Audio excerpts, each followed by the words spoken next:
من به عنوان عضوی از جامعه انسانی در قالب کره زمین هستم. زمینی که همچون مادر مرا بر دامان خود نشانده و من به صورت مداوم با انسانها، رخدادها، مکانها و پدیده‌های متفاوت سر و کار دارم. در مواجهه و تقابل با هر کدام از این پدیده‌های نو در جهان ذهنی و گاهن جهان قلبی من جریان‌هایی به صورت ناخودآگاه و خودآگاه جاری می شود. می توانم به این جریان‌ها احساس و ادراک شخصی بگویم. اما موضوع مهم آن است که بعضی از پدیده‌ها بیشتر مرا تحت تأثیر قرار می دهند. شاید به این دلیل که بیشتر به آنها توجه دارم و مطالبشان را دنبال می کنم. چه پدیده‌هایی مغز و ذهن شما را تحت تأثیر قرار می دهند؟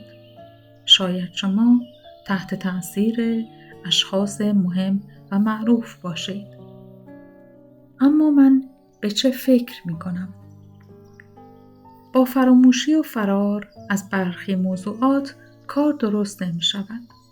موضوعاتی مثل چرایی تولد، چگونگی جبر و اختیار، انتخاب استاد و متون آگاهی بخش، درک عالم خواب، روح و پرواز آن، چیستی مرگ، شناخت جهانهای پس از مرگ و مانند آنها. این موارد گاهی در جهان احساسی و ادراکی سلولهای مغز و قلب من برجسته می شوند. شما چطور؟ آیا اصلاً به این مطالب فکر می کنید؟ یا مثل من هر بار به طریقی از مواجهه و درگیر شدن با آنها تفره می روید؟ اکنون درگیر مرور وضعیت یعنی روند آگاهی جدید در زمان فعلی هستم. به راستی پلتفرم‌های عرضه شده دارند با ما چه می کنند؟ در هر مواجهه‌ای با پیام نوشتاری، کلامی و تصویری کسانی روبرو می شویم که سعی دارند به صورت مداوم و با فریادهای متوالی پیامهایشان را از جهانی که آن را جهان فراآگاهی می دانند به ما منتقل کنند. زمین داغ شده و این تب نوین تب شگفت‌انگیزی است. مدتی است که بخش حافظه جهان ذهنی من فعال شده. اکنون خاطره‌های رنگارنگ با نظم و ترتیب در حال لباس پوشیدن هستند.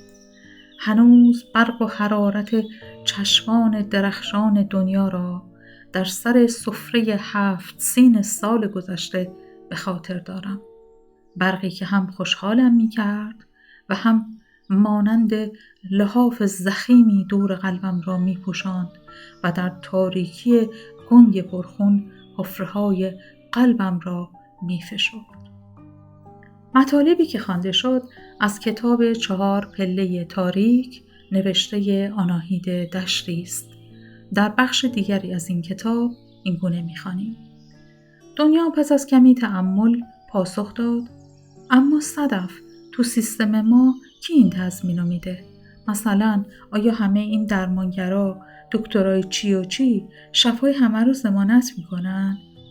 صدف بدون منتظر گذاشتن او بی معطلی با لحنی محکم و جدی گفت: اینا چطور؟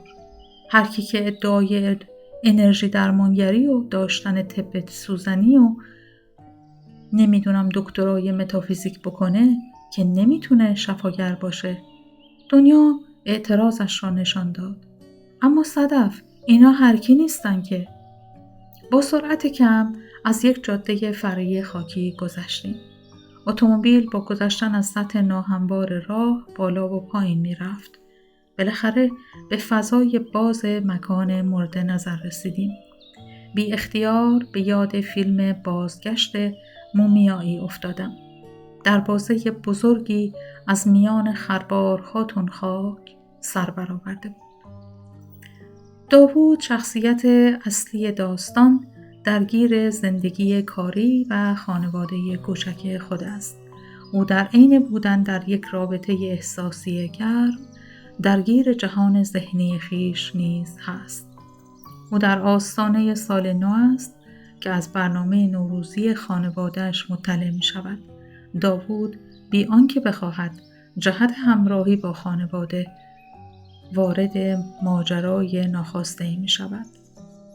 حقیقت جویی، شفای معنوی، یوگا، مدیتیشن، پاکسازی، کالبدهای هفتگانه انسان، درمانهای متافیزیکی، پرواز روح، موجودات غیر ارگانیک، جفت روحی، مثبت‌گرایی، جذب ثروت، انرژی درمانی.